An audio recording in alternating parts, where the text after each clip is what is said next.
Hello ಎಲ್ಲರಿಗೂ ನಮಸ್ಕಾರ, welcome back. So internet ಅಲ್ಲಿ ತುಂಬಾನೇ ಹೈಪಲ್ ಇರುವಂತ ಒಂದು ಪ್ರಾಡಕ್ಟ್ ಅಲ್ಲ, ಇಂಗ್ರೀಡಿಯೆಂಟ್ ಯಾವುದು ಅಂದ್ರೆ ಗ್ಲೈಕಾಲಿಕ್ ಆಸಿಡ್. ಸೊ ಎಲ್ ನೋಡಿದ್ರು ಆರ್ಡಿನರಿ ಅವ್ರದ್ದು ಗ್ಲೈಕಾಲಿಕ್ ಆಸಿಡ್ ಟೋನರ್ ಅಥವಾ ಪಿಕ್ಸಿ ಅವ್ರದ್ದು glycolic acid glow toner, but ಎರಡು ನಮ್ ಬಜೆಟ್ ಅಲ್ಲಿ ಇಲ್ಲ. ಆ ಪ್ರಾಬ್ಲಮ್ಗೆ ನಾನೊಂದು ಸೊಲ್ಯೂಷನ್ ತಂದಿದ್ದೀನಿ. ಸೊ ಫಸ್ಟ್ ಗ್ಲೈಕಾಲಿಕ್ ಆಸಿಡ್ ಏನಕ್ಕೆ ಯೂಸ್ ಆಗುತ್ತೆ ಅಂತ ತಿಳ್ಕೊಳ್ಳೋಣ. ಸೊ ನಿಮ್ಗೆ ಏನಾದ್ರು ಹೈಪರ್ ಪಿಗ್ಮೆಂಟೇಶನ್ ಇದ್ರೆ ಅಥವಾ ಡಾರ್ಕ್ ಸ್ಪಾಟ್ಸ್ ಕಲೆ ಹೋಗ್ತಾ ಇಲ್ಲ, ಮತ್ತೆ ಪಿಂಪಲ್ ಬರ್ತಾ ಇದೆ, ಸ್ಕಿನ್ ಪ್ರಾಬ್ಲಮ್ಸ್ ತುಂಬಾನೇ ಆಗ್ತಾ ಇದೆ.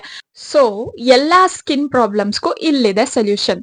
ಸೊ ಇದು ಒಂದು ಗ್ಲೈಕಾಲಿಕ್ ಆಸಿಡ್ಸ್ ಕ್ರೀಮ್. ಇದು ಫಾರ್ಮಸಿಯಲ್ಲಿ ಸಿಗುವಂತ ಒಂದು ಪ್ರಾಡಕ್ಟ್.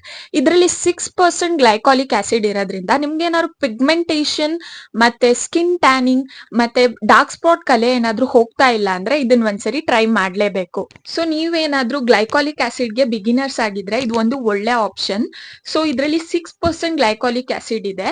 ಇದನ್ನ ನೀವು ನೈಟ್ ಟೈಮೇ ಯೂಸ್ ಮಾಡಬೇಕು, ಹಾಗೆ ವೀಕ್ಲಿ 2 or 3 ಟೈಮ್ಸ್ ಯೂಸ್ ಮಾಡಬೇಕು. ಆಮೇಲೆ ಮಾರ್ನಿಂಗ್ SPF ನ ಮರಿಬಾರ್ದು. ಇದು ಒಂದು ಇದ್ರದ್ದು ಪ್ರಿಕಾಷನ್ಸ್. ಈ ಕ್ರೀಮ್ ಕಾಸ್ಟ್ ಬಂದು 180 ರುಪೀಸ್ ಆಗುತ್ತೆ. ಸೊ ನಿಮ್ದು ಯಾವುದೇ ನಿಯರ್ ಬೈ ಫಾರ್ಮಸಿ ಇದ್ರೆ ಎಲ್ಲಾ ಫಾರ್ಮಸಿಯಲ್ಲೂ ಇದು ಅವೈಲೇಬಲ್ ಇದೆ. Thank you for watching.